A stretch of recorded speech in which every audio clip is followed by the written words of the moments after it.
حقیقت پلس کے معزز دوستو السلام علیکم۔ اسد عمر سے وزارت واپس لینے کا فیصلہ عمران خان کا نہیں تھا۔ وزیر اعظم عمران خان کو اسد عمر کو تبدیل کرنے کا مشورہ اچانک دیا گیا جس سے وہ انکار نہیں کر سکتے۔ مزید ڈسکس کرنے سے پہلے آپ سے گزارش ہے چینل کو سبسکرائب کر کے بیل کے نشان کو دبا دیجیے۔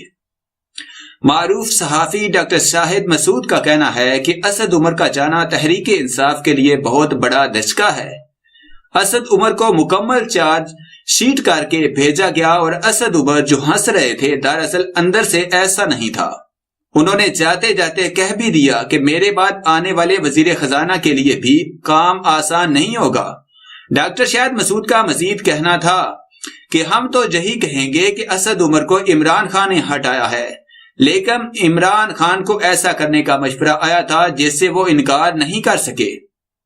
اس کے بعد بیوروکریسی پر بھی پانی پھرنے والا ہے، جبکہ پنجاب میں بھی بڑی تبدیلی آنے والی ہے اور عثمان بزدار کو بھی تبدیل کیا جائے گا۔ وزیر اسد عمر نے جمعرات کے روز وزارت خزانہ کے عہدے سے استعفی دینے کا اعلان کیا۔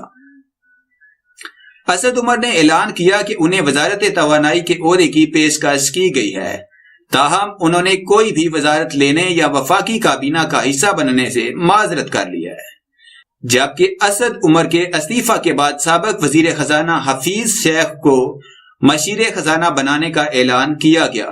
سابق وزیر خزانہ اسد عمر کے استعفی پر ان کے بھائی اور سابق گورنر سندھ زبیر عمر کی جانب سے رد عمل دیا گیا ہے۔ نجی ٹی وی چینل کے پروگرام سے گفتگو کرتے ہوئے زبیر عمر کا کہنا تھا کہ وہ اسد عمر کی پالیسیوں اور سیاست سے اختلاف کرتے ہیں، تاہم ملک کو اسد عمر جیسے سیاستدانوں کی ضرورت ہے۔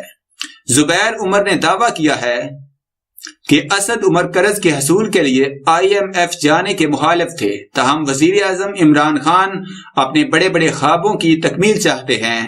زبیر کا دعویٰ ہے کہ IMF سے قرض کے حصول کے معاملے پر اسد عمر اور وزیر اعظم عمران خان کے درمیان اختلاف تھا۔